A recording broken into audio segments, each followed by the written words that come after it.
Yesaya ƒe agbalẽ 12. Kafukafuhawo.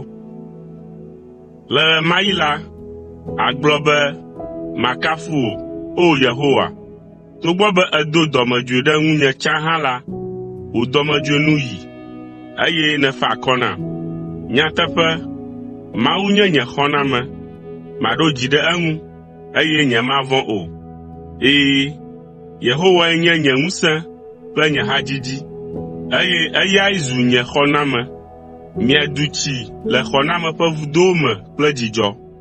Le ŋkeke ma dzi la, agblɔ be, mida akpe na Yehowa, miyɔ eƒe ŋkɔ, miɖe gbeƒã eƒe ŋkɔ le xexemedukɔwo dome. Miɖe gbeƒã Yehowa, elabena ewɔ nu dzɔatsuwo. Miɖe gbeƒã eƒe kafukafu le xexea me katã. Mido ɣli, eye mitso aseye, mi ame siwo le Zion, elabena gãe nye Israel ƒe kɔkɔetɔ si le mia dome.